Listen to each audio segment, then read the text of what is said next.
Good morning, everyone, and welcome. This webinar is brought to you by Strategies 2.0, a statewide collaborative funded by the California Office of Child Abuse Prevention. Today's webinar is the final of our six-part series.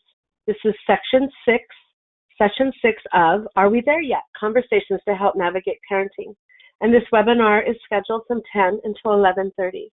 My name is Carrie Collins, and I will be your facilitator today.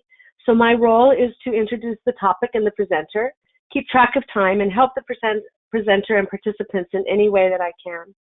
In a moment, I will introduce Michelle to you, but first I'd like to go over a few of the webinar guidelines. So as I said, we will be an hour and a half, and that goes really quickly. In order to limit outside noise, I have muted all of you, but we will encourage you to interact during the presentation, and I'll show you a few ways to do that. So all of you have a little red arrow on your toolbar. I just want to assure you that we cannot see your toolbar. So you just click on that little toolbar to make that, to minimize that. You have joined us today either by telephone or by your microphone, your speakers within your computer. Sometimes computer sound can be a little strange. So if you're not hearing things as clearly as you would like, then we would suggest that you switch over to your telephone.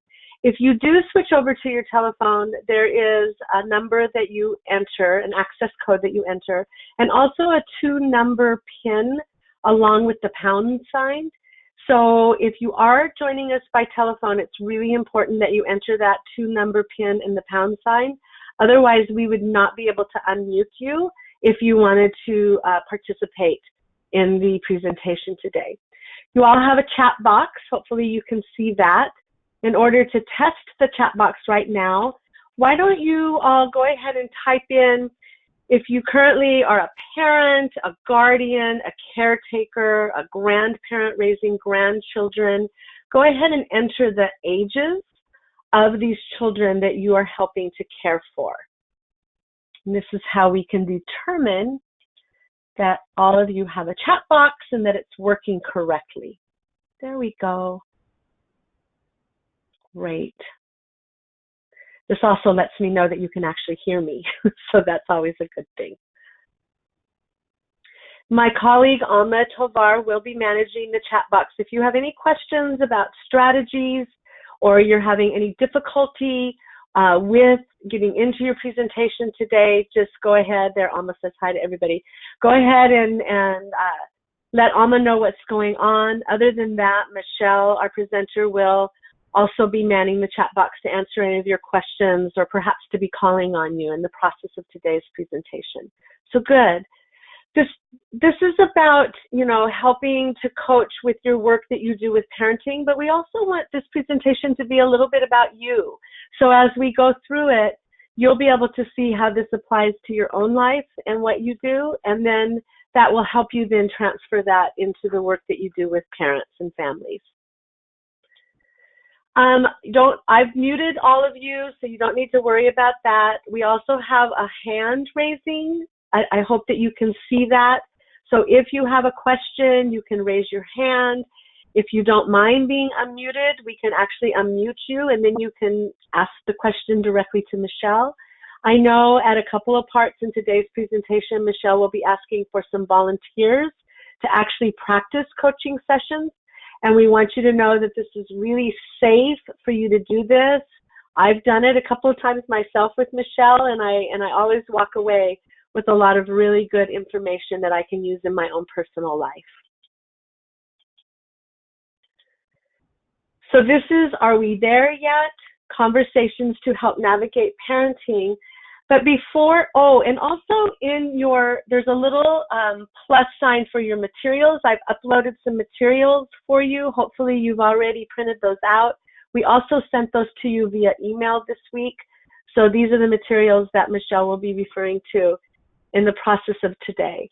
But before I introduce Michelle and turn the time over to her, after the last webinar, and we had conversation 8, which was sharing the driving, and that was about parenting together, which is often a very difficult thing to do because we all come from our own lives and our own parents and their parenting styles, and that's oftentimes how we parent ourselves. So I was sharing with Michelle a story that we had in my own family, and she asked me to share that with you today before we get started.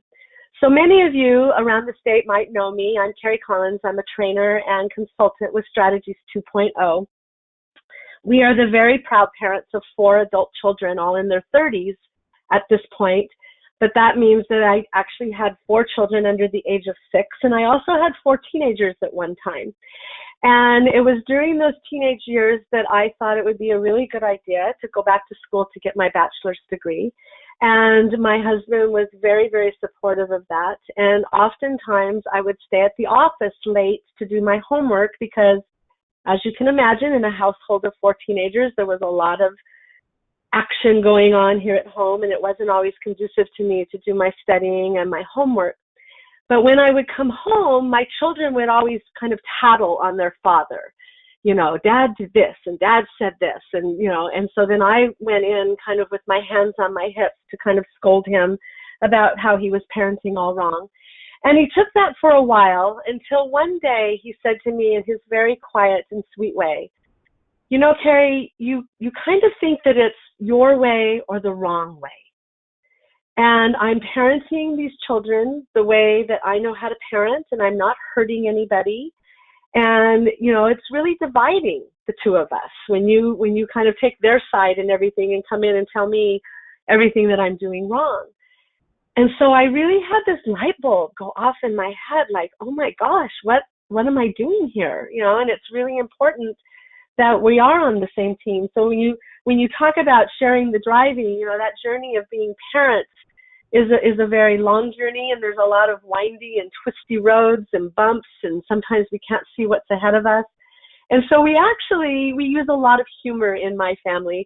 So we actually called all the kids together, and I kind of announced to them, you know, I'm going to go over to the dark side with your dad now, and we're going to be a united team, and it's kind of us against you.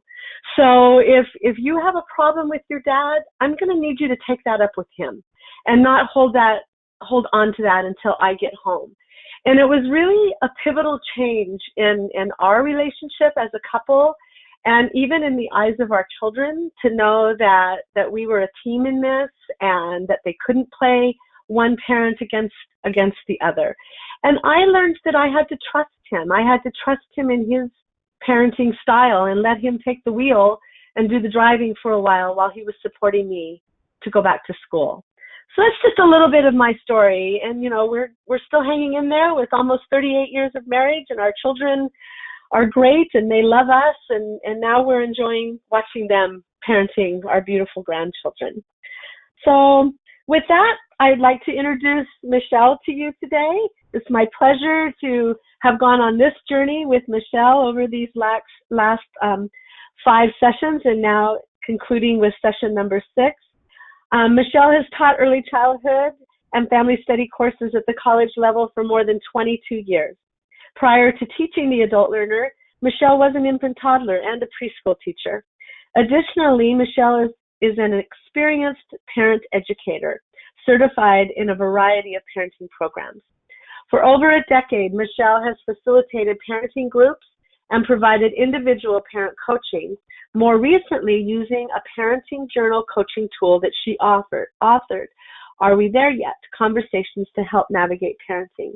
And Michelle has been very gracious with us throughout these sessions, that each time we have met, she has shared some more pages from this particular book that she authored. And you can also get the book on Amazon. And I know a couple of you have mentioned that you have gone ahead and bought the book.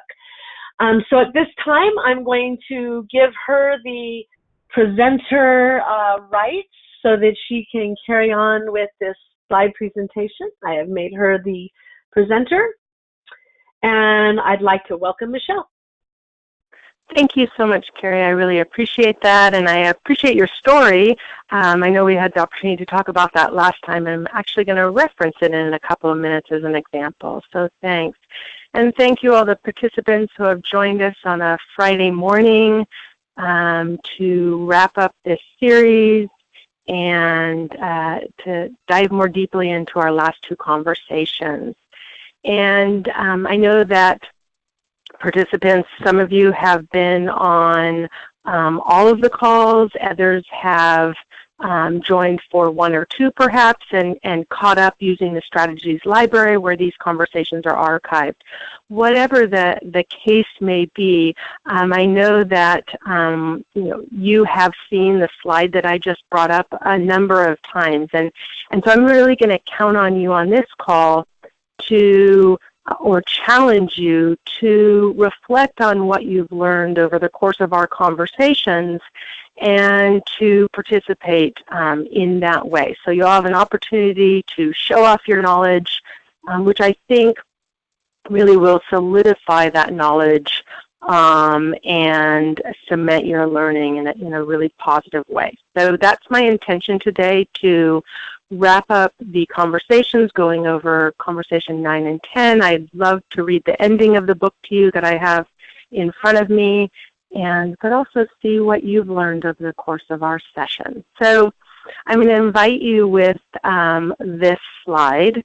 As you can see, it's missing sort of two key words, and it's a slide that I brought up on all of our presentations and talked about a fair amount, that parenting blank by itself does not bring about positive, sustainable blank. And so I'm going to invite those of you who know this to jump in with that first word, and you can type that into the text box.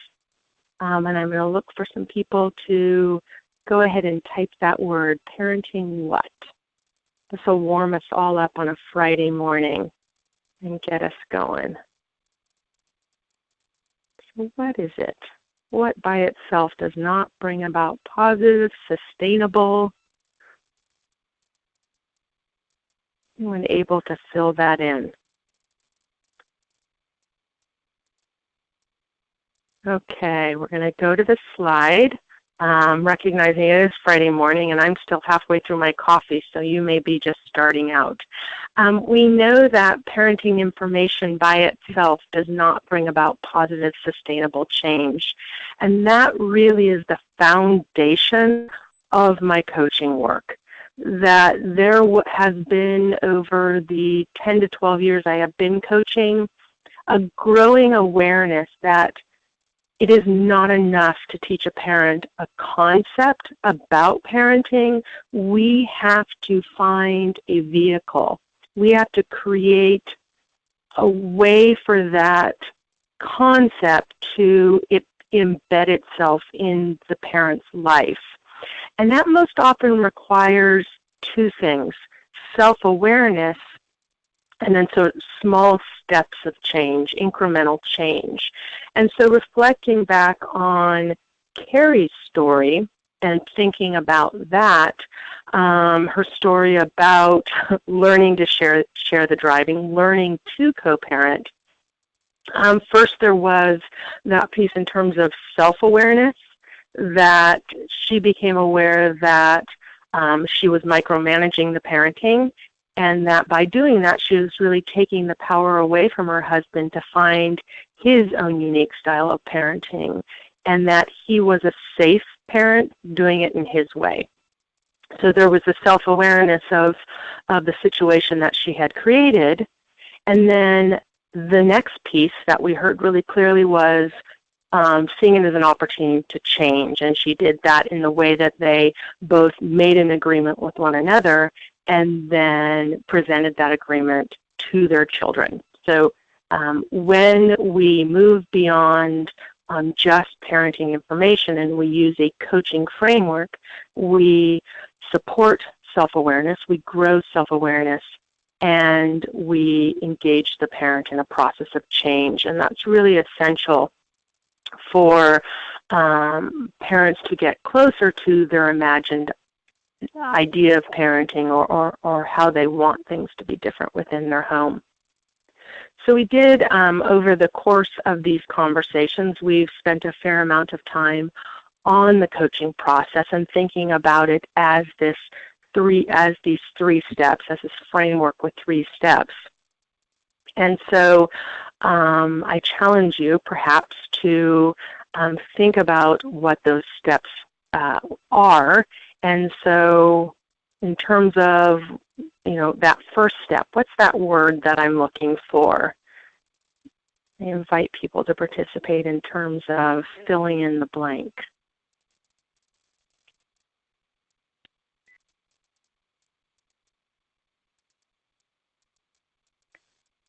And thanks. I see someone has typed in, and find. Yes, we want to find what's good and working. And I couch that in a way of amplify. Yes, so Julie has filled in amplify. Thanks. I love the teamwork. So together we can figure this out, absolutely. So we want to amplify what is good and working. And then what do we want to do next after we amplify what is good and working? Exactly. Okay, so we want to reframe challenges. Thank you, Julie. We want to reframe challenges. We want to help the parent to look at challenges in a different way. Absolutely. We're recognizing those challenges as Araceli has mentioned, and then we're reframing them to help them rethink. And then we move to what are we going to do about those small changes? What's that next step? Right, we can help the parent to make small changes, and we can do that by supporting small changes. So thank you. I think people have a strong sense of the coaching framework. So let's move on to that. For those of you who are jotting down notes, we're going to amplify what is good and working, we're going to reframe challenges, and we're going to support small changes. So let's see that in action in Conversation 9 and then Conversation 10. So Conversation 9 is road rage, and we're going to talk about really the focus has been throughout of focusing on the parenting. So change the parenting behaviors to change the child. So when I say road rage, we're really looking at the parent's reactivity.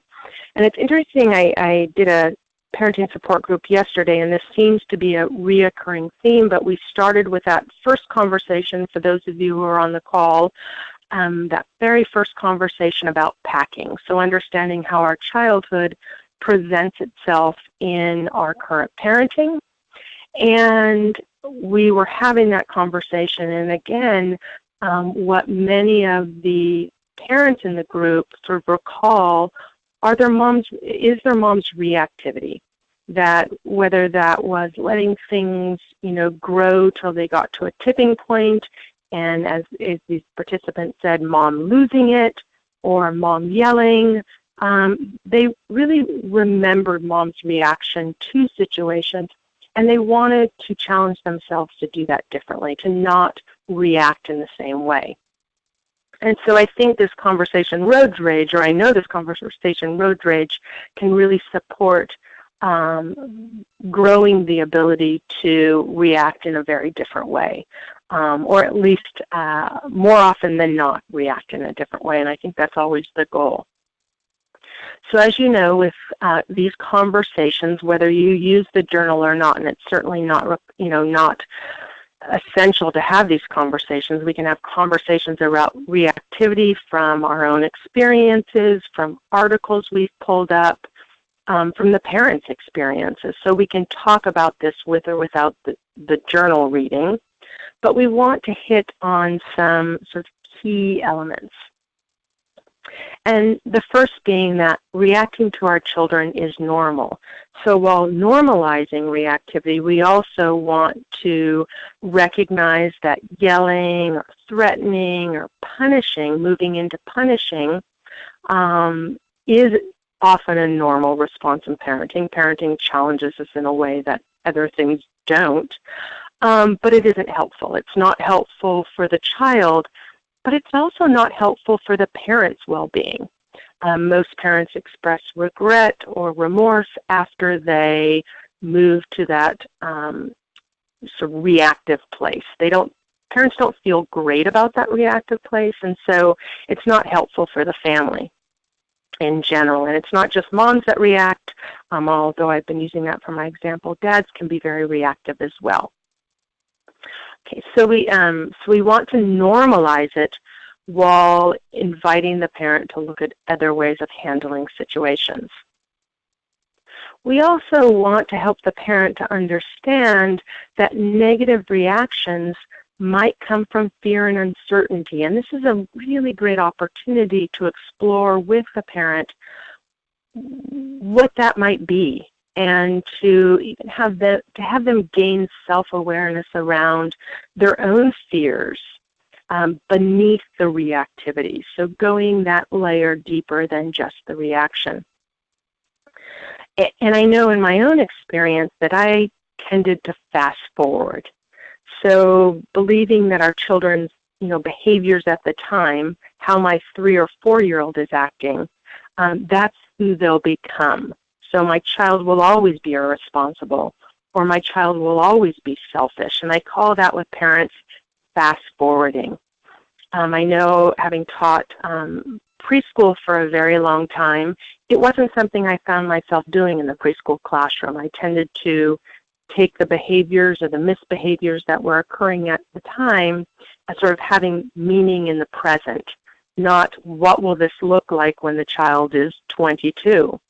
And yet when I parented my eldest son, Graham, and at 3, when he was unable to express his frustration and he would hit me, I noticed that fast-forwarding process taking place, that it's like, what does this mean in terms of his ability to handle intense emotions? What does that mean? And, does this mean he's going to, solve problems with, by hitting? So we amplify, we take this and we fast forward it. And I try to remind myself, a child who isn't walking at 8 months, that doesn't mean they'll never walk. Because they can't tie their shoe at 3 doesn't mean they'll never tie their shoe. That all of this is developmental. And yet as parents, we often fast forward. We also have fear that our children's shortcomings will reveal to the world our failings as a parent, that our children are a reflection of who we are, and if our children come up short, that somehow we have failed to produce ideal children.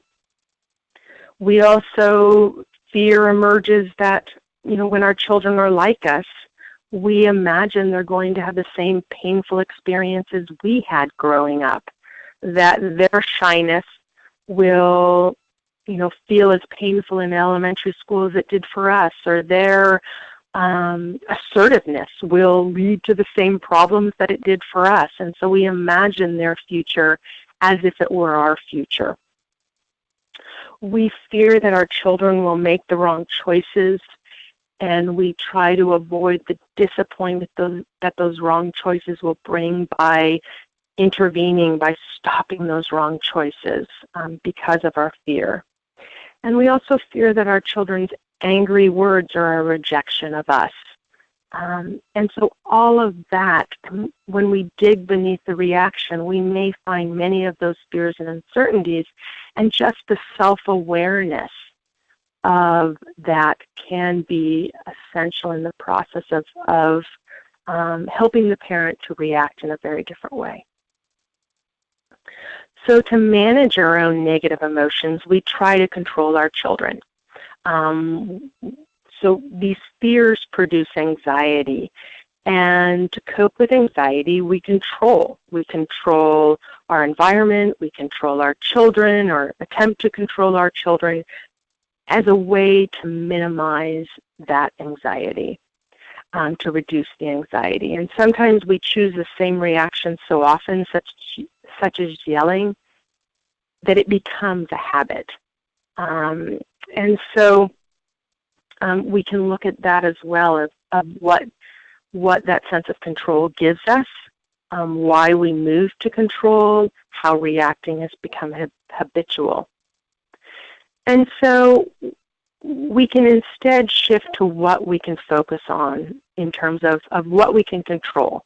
So we can't control our children necessarily, but we can control our self-care, because self-care definitely plays into this equation, and we can control our reaction. And so really in the coaching process, this is the crux. This is what we're going to look at in the coaching piece.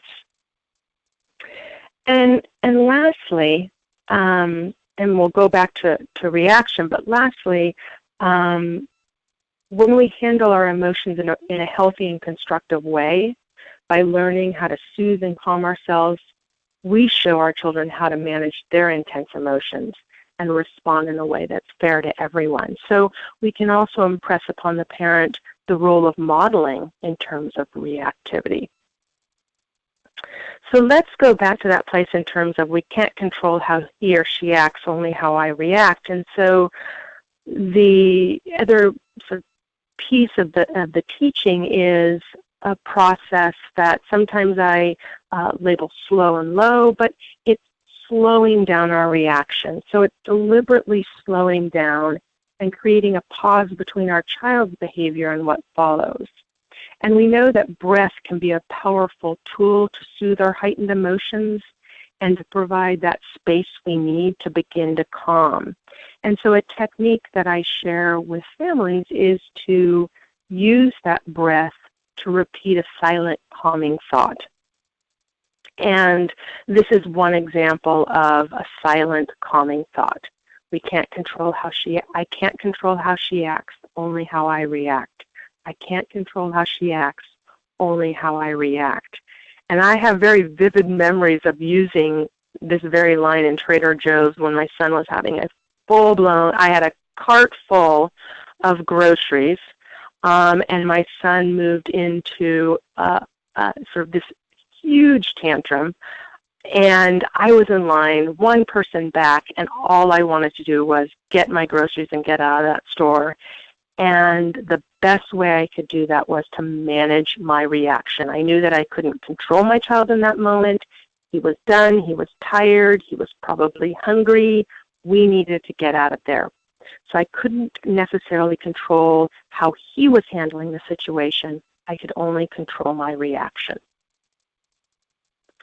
So let's move to that coaching piece. And I hope that at some point I'll have a volunteer, but I want to sort of go through the steps so that folks may feel more safe in terms of doing that. So the first part of the coaching piece around Conversation 9 is, remember, we're going to amplify what's good and working. So we want to really ask the parent, think of a time you didn't react to your child's negative behavior. How did you calm yourself in the situation? So what coping strategies have worked for you in the past? What has been an effective way to calm yourself? And perhaps this is just sort of happened once for the parent. In one situation, they managed it. They handled it. They were the parent they wanted to be in that moment. And we amplify that, and we appreciate that, and we say, okay, how do we take a piece of that and move forward with it? Okay, so I love that. Lydia says, locking myself in the bathroom for a couple of minutes, which is a great coping strategy, as long as everyone's safe on the outside, beyond the bathroom walls, giving ourselves a chance again to breathe, to pause, to slow down. So excellent. Thank you, Lydia.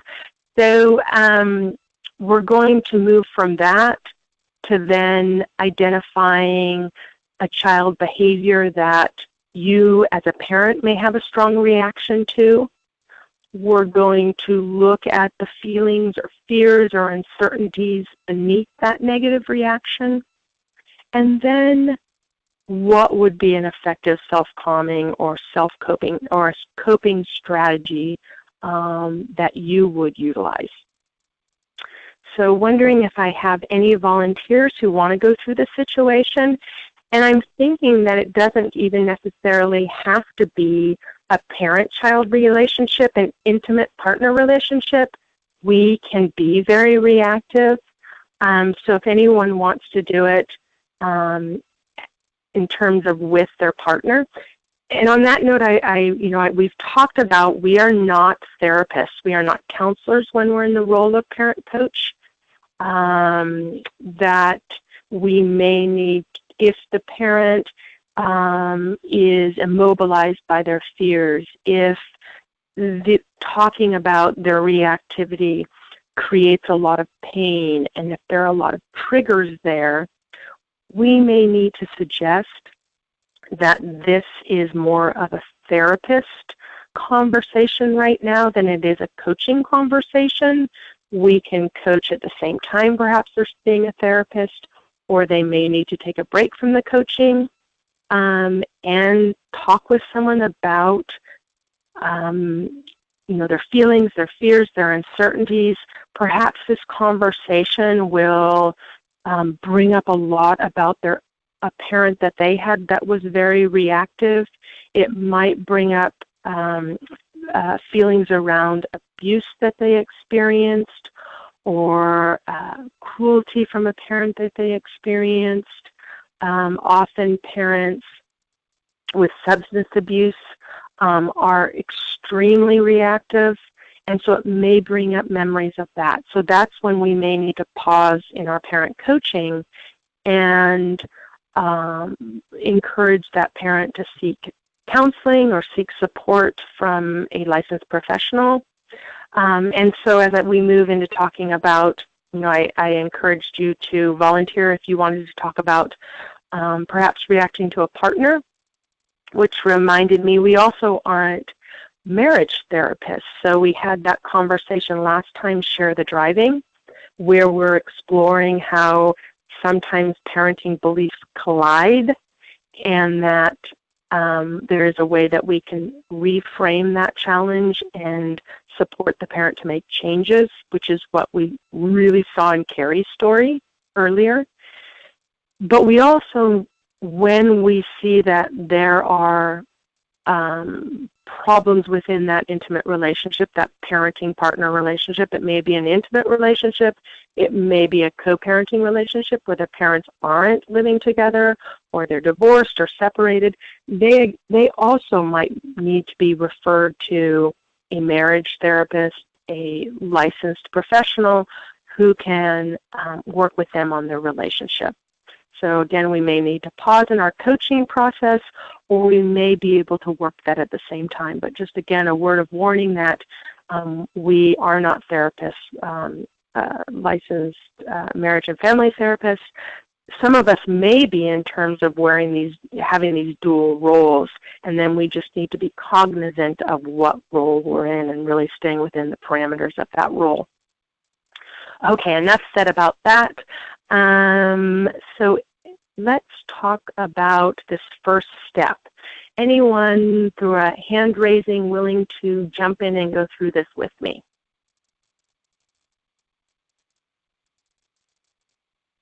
Love to see a volunteer hoping for a hand raise.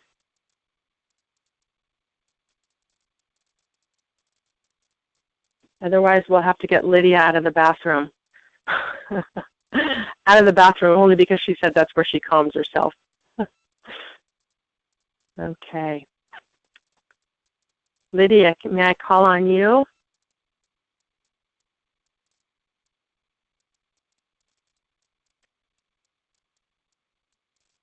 Who's there who would like to join? Lydia, are you unmuted? Oh, yes, I am now. Okay, good. Okay, Lydia, I saw your comment there, so I think you have some coping strategies. Sometimes I do. There we go. That's all we need. That's all we need. So remind us again, what is your parenting situation? I've forgotten, to be honest. Oh, yeah. I'm married, and we have one 12-year-old who is a very emotionally intelligent child. So I think one of the challenges we're having right now is she's kind of going through puberty, so she has a lot of feelings and emotions. So, I think it's helping her sort of regulate there's just this newer, I guess she's starting to be more aware of some of her feelings. I love it. I remember when my boys were in junior high, I would pick the boys up in a cul-de-sac, and, you know, they would come out from school and find my car in this cul-de-sac. Other parents were parked in this cul-de-sac. And I remember feeling very grateful on a number of occasions sitting there as I saw the girls coming out crying after school. I remember thinking, oh, yeah, that's way too much for me. Oh, you know, thank goodness. But in some ways, what an opportunity to talk about what happened at school, because I imagine my boys came out having, you know, similar feelings, but not expressing them, getting in the car saying almost nothing, and me not knowing that that was a really rough day. So I'm sort of reframing that for myself and thinking, what an opportunity when our girls, you know, get into our car crying to be able to say, oh my goodness, what's going on? What happened with your day? So Yeah. tell us about a time, Lydia, that you didn't, a specific time, try to put yourself in a really, not just in general, but a really specific time that you didn't react to your child's negative behavior, and you calmed yourself in the situation, a time that a specific incident that you feel really good about. Yeah, so one day my daughter, I had asked her to clean her room because we were having some guests over, and she was just being really resistant, and I kind of, you know, said, look, if you don't clean your room, I'm going to have to, you know, change the internet password, which is like, you know, the worst thing you can do as a parent these days. And she just started crying, and I was just like, oh gosh. And so I remember just looking at her saying, well, what's going on with you right now that you're so upset about this? And so we really had this really nice conversation, and it turns out it really didn't have anything to do with this, that she was, you know, she was really tired. She didn't sleep well the night before, which I didn't know. And so I just gave her a hug, and she was able to calm down. And I gave her a few minutes, and I said, do you want to take a little bit of a rest, and then you can clean your room? And she said yes. And so I said, okay, let's put the timer on 30 minutes. And then after the 30 minutes, I need you to clean your room. And I left the room and left her alone. And then after 30 minutes, I, you know, came back in, and she was cleaning her room. So I feel like when I really approached this situation with more compassion for her, I feel like we, you know, sometimes feel the pressure to be the strong arm and always, you know, parent in a strong manner. I feel like for her, this is where her and I kind of can clash, because we both have strong personalities. I know if I take a moment to kind of regulate myself before I parent her, the results are much better. But she's a very emotional child in a lot of ways, and so sometimes it really irritates me, to be honest. And I know that's not fair to say, because those are her feelings and she can have those, but I'm really impatient in a lot of ways with that. So. Right. Yeah. Well, you have good self-awareness, and I really appreciate that. And what I'm hearing is that you found in that moment that you regulated by leading with compassion. Does that sound that not only calmed your daughter, but it grounded and calmed you when you found that place of compassion? Yeah, that sounds good. Nice. And you sure learned a lot more about your daughter that day in terms of what was going on for her. And it sounds like it surprised you a bit that you, in terms of, you know, perhaps you thought she was reacting to the loss of the internet password, when in actuality, she had a lot going on in, you know, her 12-year-old mind. So. Exactly. Okay. So, you know, you sort of spoke broadly about this, but I want to make sure we have a lot of clarity before we dig in. So what is a child behavior that you have a strong reaction to? If you could capture that in just a couple words. What do you think that would basically be? crying. Crying? I think crying for reasons that can really that I know she's very highly verbal, so for me it's like crying for no, and it's not that it's not a reason, but if she could express a need with words rather than crying, I think that's kind of like where I get a little bit irritated. You know what I mean? I don't Mm-hmm. know how else to explain that, but Right. No. That's perfect. And so we'll sort of think about crying as that behavior that really triggers you. And earlier when we were having the conversation about sort of fears and uncertainty, did any of those resonate with you? That perhaps, you're fast forwarding with the crying, or that somehow you failed as a parent if she dissolves into into crying, or that you yourself recall your own episodes of crying as a child.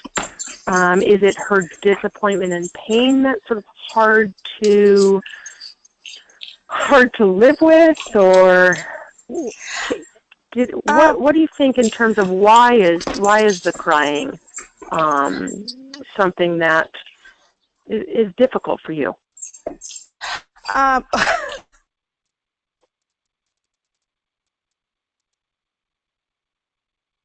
a lot to do with just the way that I was parented. I have you know, just I think culturally, if a child cries, it sort of means like, you're not doing your job as a parent, or there's so many different meanings that I think are, it just, crying is always seen as so negative. Mm-hmm. Um, and so I think that's probably part of it. And I really try to not say things to her like, don't cry. Mm-hmm.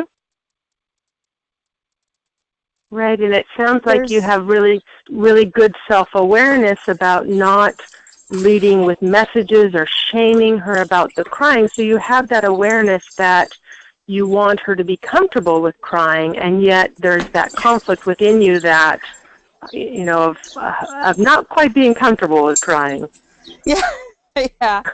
So it's a little bit like, I'm trying to be really like conscious about that. Like, I don't want to give her the wrong message that it's not okay for her to express her feelings. But at the same time, I also want to be like, not having her when we're in the middle of Target and I tell her she can't get something, start crying. And she's, Mm-hmm. 12 years old. So Mm-hmm. it's just Right. trying to find the balance, basically. Right. And I'm wondering also if, in giving that example, if you might have some concerns or some fast forwarding around her ability to handle disappointment, to, cope when things don't go her own way, or to, accept the answer no, and that can all factor in. Yeah, I think that's part of it too. Mm-hmm.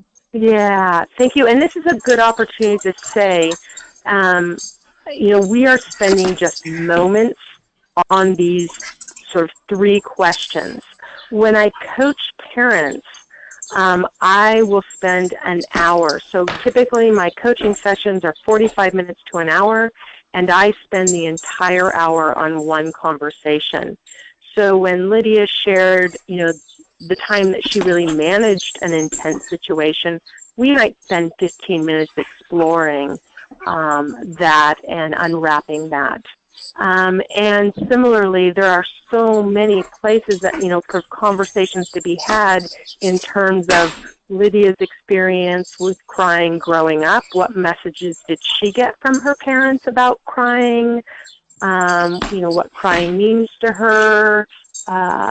So, and again, not in terms of therapy, but in terms of growing, building, enhancing self-awareness, and having that then support the change. That's the next step. So in order to change, we need to be more aware. So Lydia's aware that she's triggered by crying. That's something that belongs to her, and that when she is in that situation, without a coping strategy, reactivity will probably, be inevitable.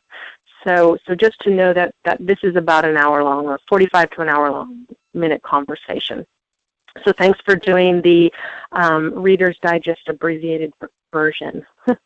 Okay, so looking at the self-calming strategies, and I'm thinking about even in terms of that compassion piece that you had in the beginning. And so self-calming things I talked about, I can't control how she acts, only how I react. Do you think there's a self-calming thought that you could bring to the situation next time around compassion and crying? Or is there a positive message about crying that you could use as a self-calming thought? Yeah, I mean, I think trying to be really more about like what is happening for you versus what's wrong with you Mm-hmm. is probably what I'm going to try. Mm-hmm. And also really sort of checking in with myself, like, why is this bothering me so much? Mm-hmm. Mm-hmm. Because I think, Mm-hmm. as parents, you kind of react and maybe we don't allow ourselves, or I don't allow myself maybe enough time to do that more checking in with myself. Right. Yeah, absolutely. Good point. And so at this point, I really want to encourage the parent to choose a specific self-calming strategy. So, I'm looking at things like I don't have to say anything right now, or I value our relationship too much to react, or even one that really is unique to your situation is I can find compassion in this moment. Lead with compassion, or take some breaths and lead with compassion could be a self-calming thought. Any of those that you might, that feel right for you or you might want to think about? Yeah, I think lead with compassion is definitely one that I'm going to start using. And then taking a breath and just, I think, giving myself a moment. Those are things that I can use. Okay, fantastic. So I think absolutely you're right that the breathing. And so what I encourage you to try when the situation presents itself again, and target with the tears over her disappointment, and rather than taking that disappointment on or challenging that disappointment, it is that pause, so that slowly inhaling and exhaling while you silently repeat, I can lead with compassion. I can lead with compassion. And maybe you even choose that I'm going to repeat that 4 times, or I'm going to repeat that 6 times before I respond. Does that sound realistic to you? Does that sound like something you could practice before we meet again? Yes, of course. Okay. Thank you so much for participating. And then lastly, I'd like to share with you something I learned in a workshop once that I have found incredibly helpful, and shared with a lot of parents who have also found that helpful. And that's something coined slow and low. And so as parents, when we begin to react, we can make a conscious decision to slow down. We can lower our voice, as I am now, and we can slow down the pacing of our words, if you can hear that in my voice now. And if we're in the room with our child, we can get lower by sitting down, or a young child even kneeling down. So we can bring our bodies down. We can become aware of dropping our shoulders and dropping our voice and dropping into the moment that we're having with our child. And because we know that children regulate off their parent, whether they're 2 or 12, they regulate off their parent. We need to regulate ourselves. And I think you had such great awareness around that, Lydia, that I need to calm myself first. There's I always say it's a somewhat tired analogy, and yet when I was watching the news yesterday about the recent tragic airline accident there was, And apparently, in the newscaster said last night, he said, so many people on the airplane mistakenly, they put their oxygen mask only over their mouth and they didn't cover their mouth and their nose. And, you need to listen to the flight attendant. But what he said is, and again, we say this again and again, you need to put your mask on before your child's. Because you need to be fully present and able to support your child. And you can't do that if you don't have enough oxygen. And I thought, there's that parenting analogy again. And how true that is, that we can't parent well if we can't be fully present. And we can't be present until we are regulated. And so going slow and low allows us to put on our oxygen mask before we put on our child's oxygen mask. So hopefully that will be helpful, and thank you again for doing that with us. Okay, so let's go to the next conversation. This is the very last conversation in the book, and it's roadblocks and other unexpected events. And so we start again with the teaching, and we teach them key concepts. And turning to that chapter, we see that sometimes we have a plan, and that plan may work out, but sometimes the outcome or what happens isn't even close to our expectations. And so we get creative and we hold on to the bigger picture of what is most important, the parent-child relationship. And so this is an opportunity to talk to parents about that parent-child relationship really being our default. That's what we return to, and especially when there is family conflict or family crises, or the child is showing some really extreme behaviors, or we have significant concerns about what's going on with our child. That the power that we have ultimately is in the power of the parent-child relationship. That our child can grow and change and heal within a secure and responsive parent-child relationship. So we really empower parents when we let them know that really what they need is that relationship. And that's what can sort of be the keel to keep the situation stable. In this conversation, we also really need to encourage parents to consider what is behind the misbehavior. So to think about why the child's acting that way. What are the child's misbehaviors and choices trying to communicate?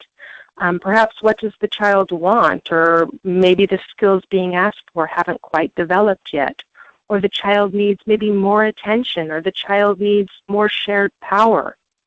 We need to consider how the environment, the parent-child relationship, or even the parent's reaction could be contributing to the misbehavior. And we want to encourage parents to find another way. So we want parents really to, instead of heading down the same road and repeatedly encountering the same roadblock, to think about it in a different way, or to find another way to solve the problem. And I think about that in terms of going toward rather than away, imagining more rather than less, envisioning what you want rather than what you don't want. And there's a lot of power to reframing in terms of what we're moving toward. And we have more control when we imagine what we want more of rather than what we want less of, and what better looks like. So taking that to the coaching process, again, we're going to go through starting with amplifying strengths. So I invite someone else to take the call, and if others aren't feeling up to it, I'm gonna call on Lydia again, our go-to coaching client, to help us out.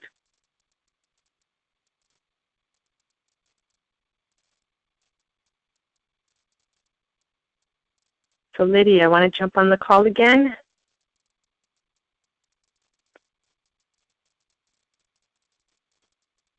Are you unmuted?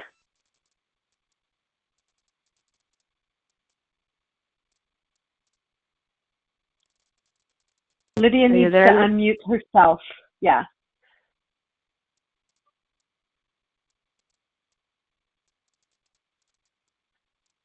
Oh, it says that she's left. She might have gotten disconnected. So we'll see if she gets back on. Okay, is anybody in the group? Oh, yes. You also have a teenager at home. Can I call on you, Carrie? I do. Unless we have someone quickly raise their hands. Did somebody raise their hand? Nope. All right. I will be happy to work with this with you.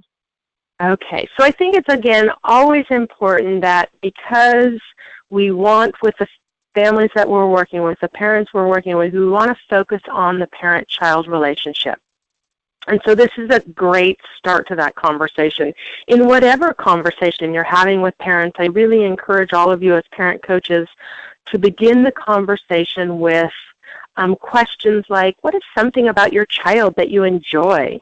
Or think of a time recently that you appreciated being with your child. What were you doing together? So parents often lead with, the problems and, what their child is doing that they need to stop doing or what their child isn't doing.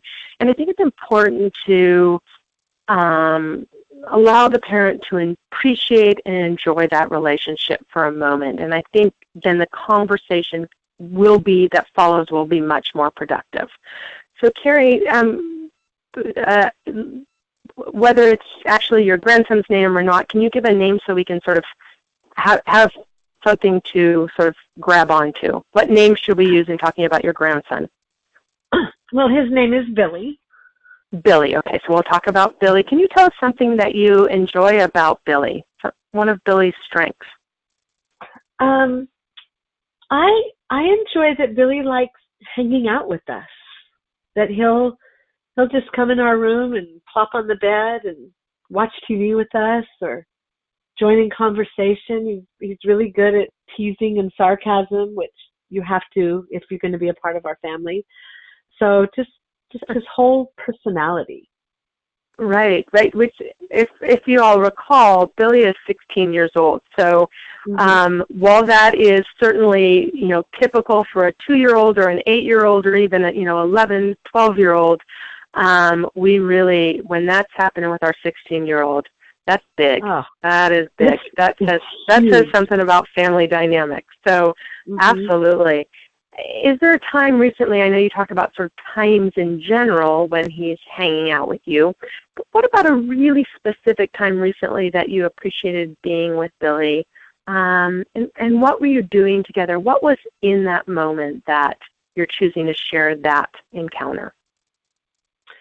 Well, just last night I came home from being gone all week, and he is in his high school musical, which starts next week.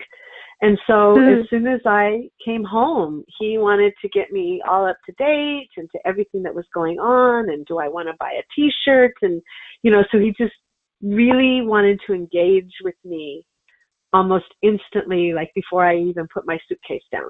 He wanted to engage with me to get me up to date in everything that has been going on the past week. Right, and so were you able in that moment to stop what you were doing? I know you just got home and you were transitioning and you probably had a lot on your mind of all the things you wanted to do in the home. Were you able to take that time to share what was going on with him? Absolutely, and I think that that's one of the advantages of maybe being a grandparent, is that you realize that perhaps there were missed moments when you were raising children, times that you didn't do things like that, and then how quickly time goes by. So to have that opportunity to have a little bit of a do-over with a grandchild and realize that in this moment I need to stop what I'm doing and really focus on the conversation that is happening.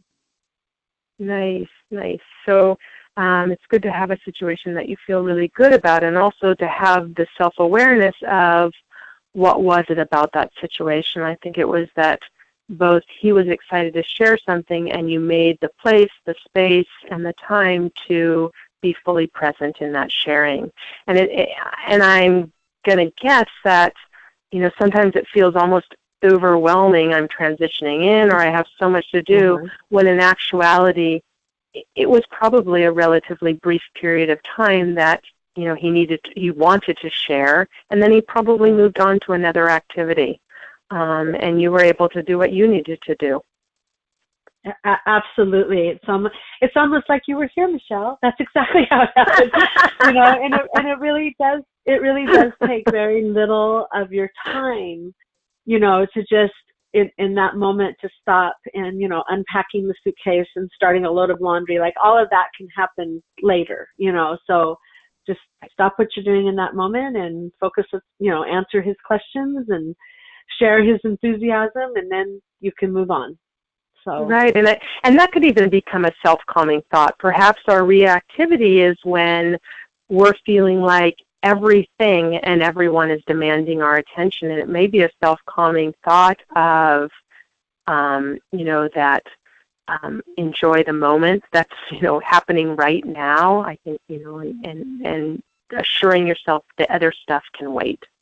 Okay, so moving to the next question, really looking at perhaps a challenge you have, and if you can think really specifically, that will be helpful. But just what's a difficult situation with your child? And even if there was a specific situation that seems to be reoccurring, can you think of something? And we're still talking about Billy here, right? Right.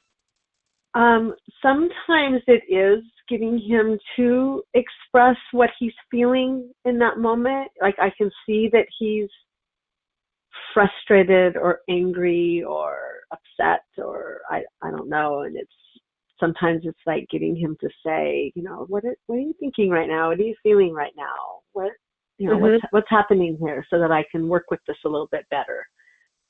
Right.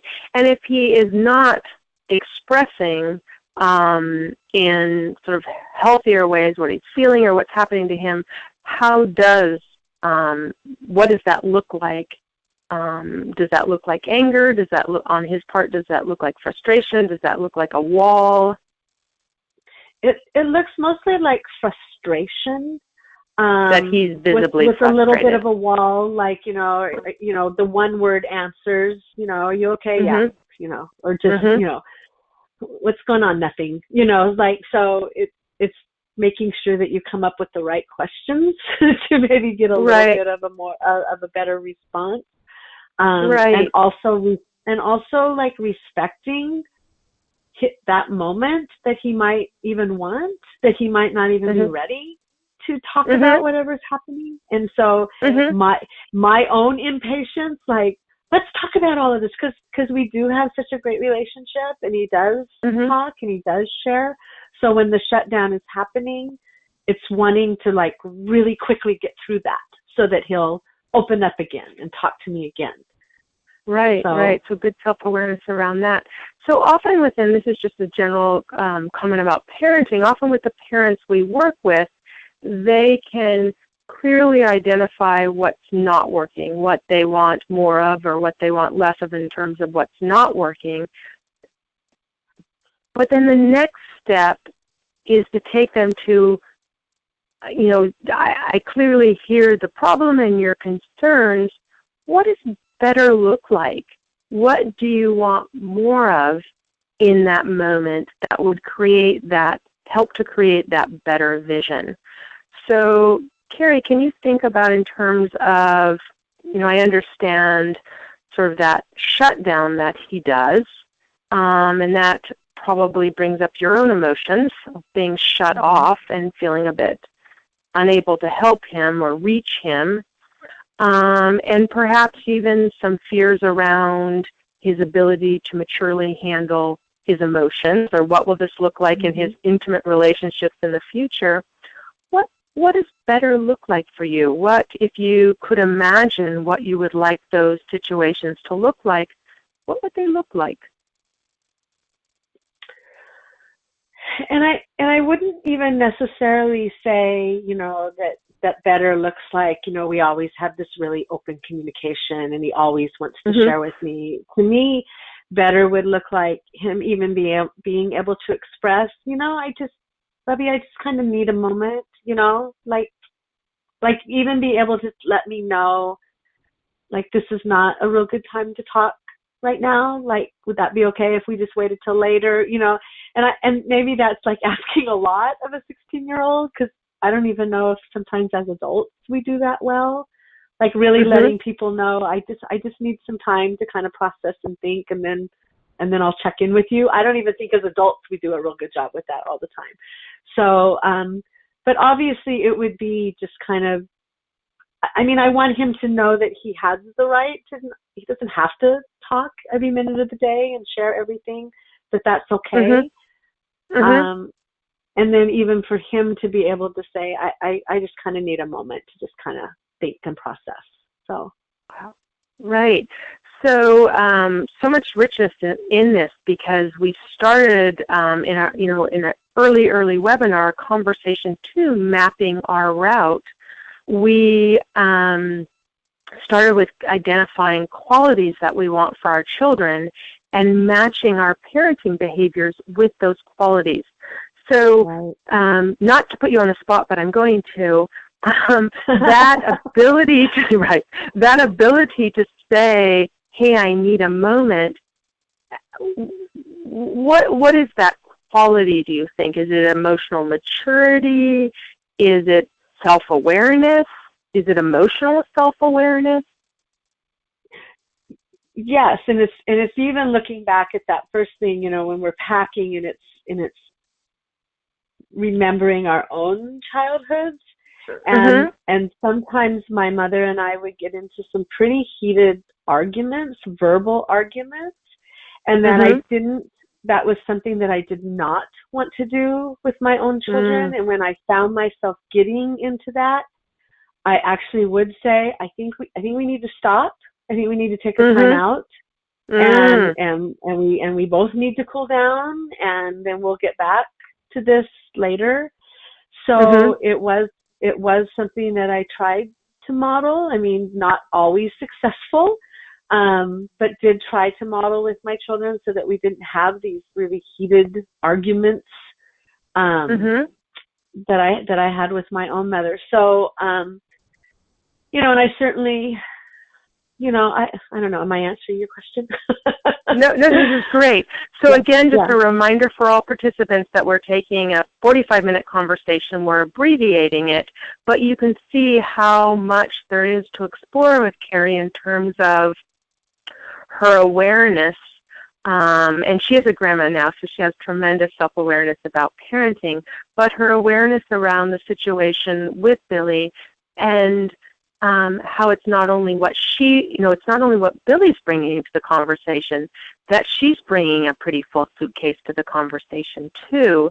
And then also attaching this to that initial conversation that I would have had with Carrie about the qualities. And so reminding her, Carrie, looking back at those qualities that you hope for Billy, I see that one of them is, emotional self-awareness. And this is such a great opportunity to remember that. And so then we're going to go to that change piece. And so, Carrie, what's a small change you could make, or a small first step you could take to move closer to your imagined better? And I think a really realistic imagined better is that Billy, and correct me if I'm wrong, will let you know when he's ready to talk or not. And some of you on this call may remember there was this book a long time ago, not that long ago, Men Are From Mars, Women Are From Venus. And there was mention that often women want to vent in conversations and men want to solve. So the woman in the relationship, venting, and the man is solving, and the woman saying, you're not listening to me. Stop, you're not listening. escalates into a big argument. She leaves with her needs unmet, and he leaves absolutely bewildered. Like, what the heck happened? She had a problem. I was solving it. Not sure how that went so badly. So having heard that on a talk show or something, I bring that to my husband, and I say, so going forward, when you're solving and I'm venting, I'm just going to put up my two fingers shaped like a V, right? And let you know I don't want solutions. And so I'm wondering, that was me letting my husband know what I needed in that conversation. And I see that one of your goals with Billy is emotional maturity, self-awareness around his emotions, communication you also have on that list of, healthy relationships. And so really all of this comes back to letting someone know what our needs are, and that can include, I need time to be left alone, right? And so do you recognize in there perhaps a small change you can make? We can't control what Billy's doing or how, or a small first step you can take to move closer to that. I like the idea of almost creating a signal or a sign, like we might have to have a little conversation about this because it teaches him that I'm respecting his right, to have his feelings and his emotions, and letting him know, like when you're ready, I'm here for you, or maybe you'll figure it all out on your own and you won't need me, and that's okay too, because he's his friends and sometimes they do all their problem solving together. Right. So I might be able to talk to him a little bit about that. If I'm pushing you a little bit too much, just do this, and that will be my signal that you just need a little time. Right. So right. I think that sounds like a great first step, and I actually kind of hear two steps in that. And I hear the modeling of perhaps you're not getting the response, and perhaps it's the modeling of you might not be ready to talk about this right now, and I totally get that. I'm not always ready to talk about things. Please know that I'm in the other room. That may be a transitional, and maybe you're right. It does come to a time that you can say, hey, is there a signal or a way that you can let me know that you're not ready to talk? And if we think about what that gift that you would give him could then look like in a future intimate relationship where he could say to his partner, hey, honey, thanks for caring, but I'm not ready to talk right now. How powerful that could be in all those initial goals you had: healthy communication, emotional self-awareness. So, yeah, it sounds like you have a place to start. Thanks so much, Carrie, for participating. Thank you. Okay. And again, a very abbreviated version. So that wraps up conversation 9 and 10, and I do have an activity I want to do for a few minutes after, but I want to make sure I read to you the end of the book, which is just less than a page. So if you can bear with me, if any of you are curious how this road trip ended, how the road trip ends not only for my son and I. If you recall, we traveled from New York to California over a period of, I think it was 6 days, in his old van that broke down in Kansas City on a Sunday.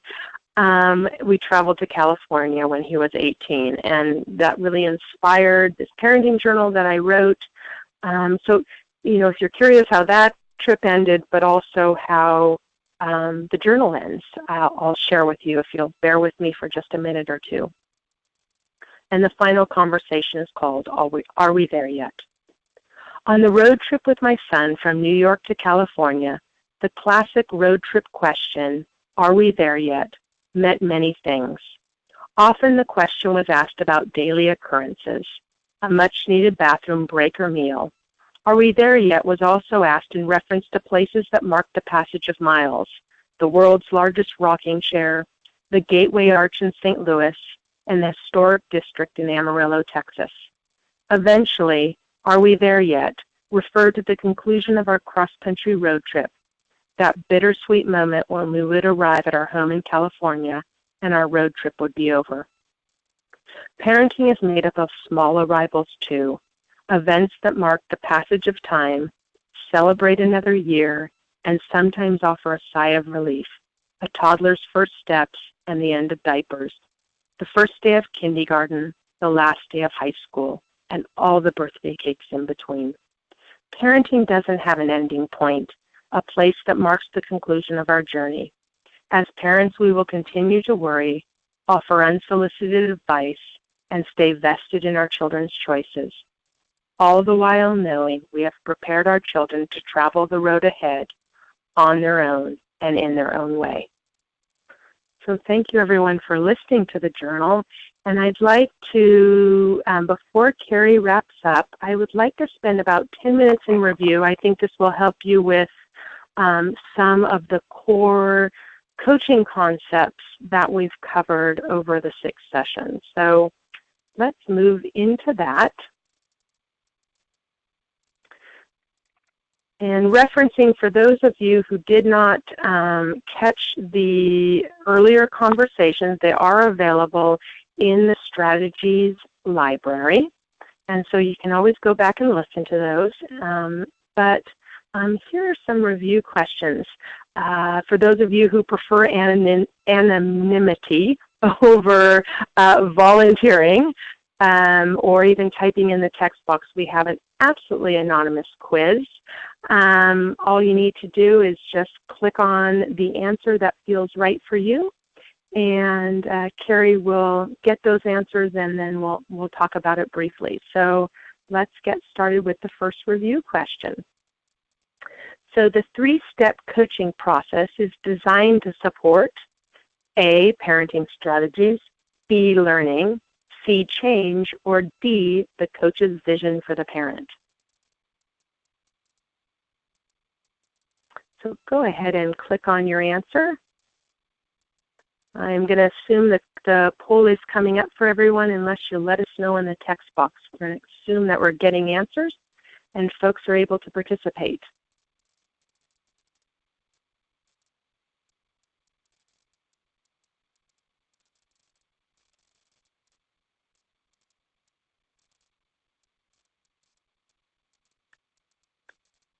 Okay, so I can see the answers coming in there, and I'd like to comment, and again, this isn't right or wrong, just an opportunity to sort of reflect on some of our key points. And so really the 3-step coaching process is designed to support change, that the sort of fundamental piece is if nothing changes, nothing changes. So parents come to the coaching process because they have, anywhere from, significant concerns to sort of overwhelming, debilitating concerns about their child's behavior or what is happening within their home.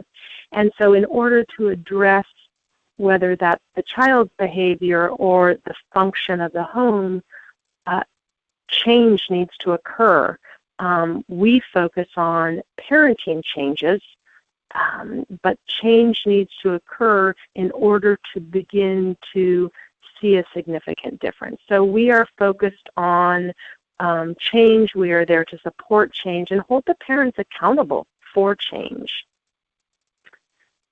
So the next question is Daniel Siegel, actually the author of Parenting from the Inside Out, and he was referenced in the first conversation.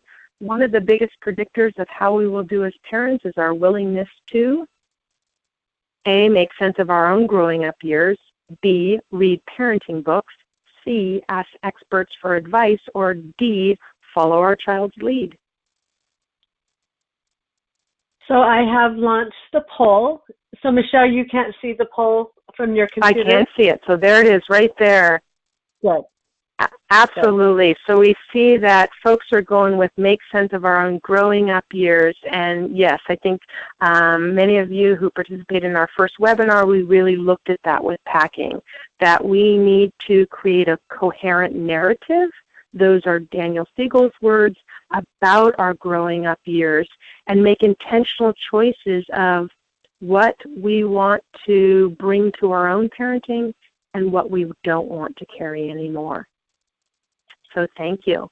The next review question also from webinar 2, is a parenting coach may take the role of mental health therapist from time to time. And this is true or false? So 100% true. Fantastic. So we're looking at true. So we want to be very careful to stay in the role of parent coach. We are not a professional licensed therapist. With Carrie and Lydia, although I explored sort of messages from their own childhood that they were continuing to carry in their parenting, we talked about those messages in the context of parenting. And so we need to have tremendous self-awareness of when we're stepping outside that parenting role, parent coaching role, and refer parents to a licensed mental health therapist. So thank you. Okay, next. The coach identifies what challenges the parent should address during the assessment stage. So here we have true or false. So still gathering answers. Okay. And let me share this with you. So I'm going to close this in 5, 4, 3, 2, 1. And okay, so fantastic. So that is false, and I see many of you went with that answer. So that is false. The journal and coaching process and the framework is designed so that the parent identifies the challenge. The reason being, when the parent identifies the challenge, there is then buy-in to make a change. So this is a parent-led process, and you'll see that sort of throughout the journaling that we're asking, what is it that you value, or what is it that you want to work on? What is it, where is it that you want to change? Our next question. Help parents to align what they blank with what they blank. So go ahead and try filling in hope and dream, see what you think, or fill in think and feel, or fill in feel and think, or do and want.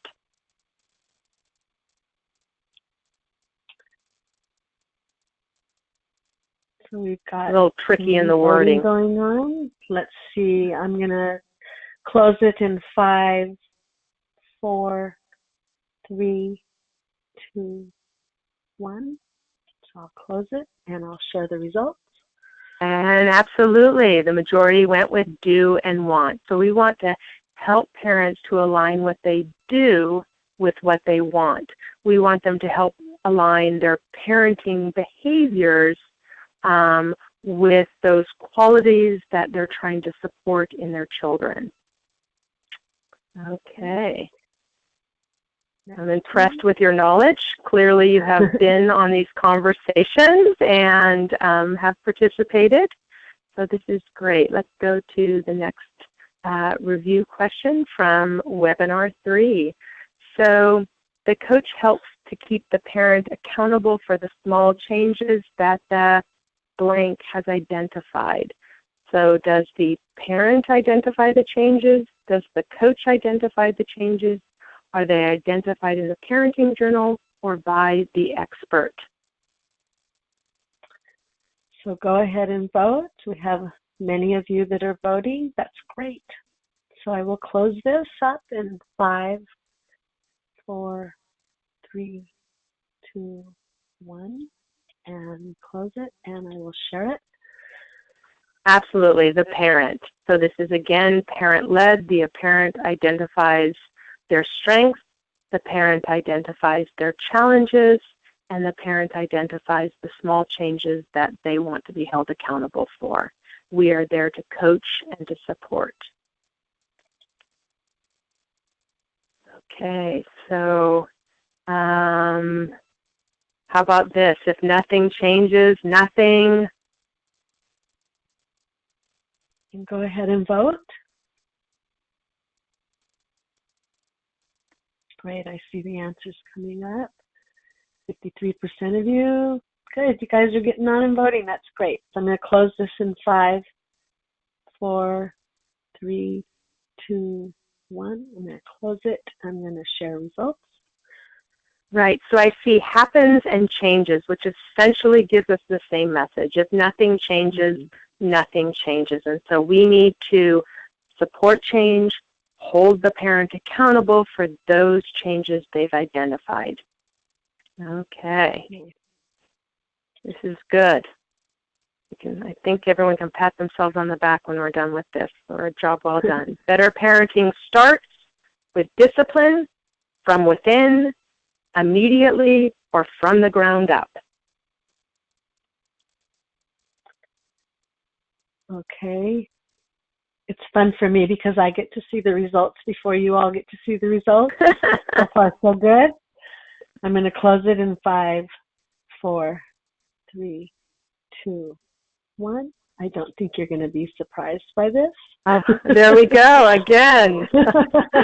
Excellent, excellent work group from within. Absolutely, better parenting starts from within, and that's what we emphasize throughout this process. What can you control? What can you change? What can you reframe or think about differently? That it's a process that the parent begins from within. Okay. So another question from webinar 3. We find a way for our blank temperament to fit better with blank temperament. Is it our temperament to fit better with our child's temperament? Or is it for our child's temperament to fit better with our temperament? Great. So go ahead and answer that. 47% of you, 58, 63. I'm going to close in 5, 4, 3, 2, 1. And I'm going to share the results. Absolutely. So we find goodness of fit with our child's temperament when we find a way for our temperament to fit better with our child's temperament and not the other way around. Okay, so from webinar 4, we have just a couple of questions. The researcher who identified parenting styles, I think this might be one of our harder questions, was that Piaget, Erikson, Vygotsky, or Diana Baumrind? Who was that researcher that identified parenting styles? I used middle of the road. We know that one of these theorists used authoritative instead of middle of the road. All these theorists, their names probably all sound familiar from early childhood. Right. A little bit shyer on the voting on this one. So I don't blame you. Absolutely. And more just bringing this to your attention. I know. So I will close this, and then I will share the results. Yeah. So Diana Baumrind identified 3 parenting styles. So Diana Baumrind identified permissive, authoritative, and authoritarian. So I just want to bring your attention to the fact that all of these journaling conversations are rooted in theory. So these aren't my ideas. These are theorists like Piaget, Erikson, Vygotsky, and Diana Baumrind, Daniel Siegel, who have developed these theories that are well respected in our early childhood community. And then I've found it as sort of another way to wrap our heads around these theories. Okay. So we have several more questions and only a couple of more minutes. So okay. So we're gonna stop with this one, and then I'm gonna move to the end. So this will be our final question. Discipline is what kind of opportunity? Is it a learning opportunity? Is it a punishment opportunity? Is it a parenting opportunity or a teaching opportunity? Okay, and we're getting lots of, I think you're going to like these responses. Oh, this is very interesting. It's interesting because I realize I'm writing the question. I know. So I'm this is awesome. This in 5, 4, 3, 2, 1. You're going to love this. Okay. It is an absolute 50-50 split between 50-50, learning and teaching, and it is both a learning and teaching opportunity. And it was I missed that in crafting the question, that discipline teaches the child and they have an opportunity to learn. So thank you, everyone, for participating in that. I want to be respectful of everyone's time. I'm going to switch to the last slide and just bring a couple of things to your attention in less than 30 seconds before Carrie closes out. So let's see, let's bring this up in full slideshow. And I want to just say a huge thank you. Thank you for participating over the course of almost 3 months, I think. Thank you for just being a fantastic audience and for all of your contributions. I hope that this is the beginning rather than the end of our relationship. I sincerely invite you to contact me through Navigate Parenting, my website. That is my phone, my cell phone. You can text me or you can call. Parenting journals are available on Amazon. I am creating a second edition only to have the journal questions absolutely match our webinar series. So I am changing the journaling section only. If you want those journaling questions, that will be in the second edition because that's the only change. Email me and I'll happily send you the journaling questions where we amplify what's working, we reframe challenges, and we support small changes. So that's what those journaling questions will match. Happy to send you that handout. Happy to have a conversation about it. I know people asked about certificates. If you have been present on all of the webinars live, Strategies can confirm that, and I can provide a certificate for you. So just contact me. Thank you, and final slide goes to Carrie. Yes, Michelle, thank you so very much for this series. I don't know about the rest of you, but personally, I have learned so much, and I'm trying to apply so many of these concepts to, even to my adult children. You know, like Michelle said, the journey is never finished with parenting. So I want to thank all of you for your participation. I want to remind you that an evaluation will be sent to you automatically after the webinar, so please complete that evaluation for us so that I can share all of this with Michelle. I invite you to go to strategyca.org to see what other webinars we will be having in the future, what trainings we offer throughout the state. Like us on Facebook, follow us on Twitter. And with that, I want to thank all of you. Actually, Carrie, can I interject something really quickly? Yes. Sorry. I know I said, certificates if you've participated in the live webinars. I want to let you know if you want to contact me, I would be available to come to your agency and do a full-day training, an 8-hour training with certificates provided. And so if you would like a full-day training at your agency in California, would love to make arrangements to have that happen. So again, you have my contact information. Thanks for letting me interrupt. No, that's perfect. So I just hope everybody has a great weekend, and I hope that you will tune in to our next webinar. So thank you all very much.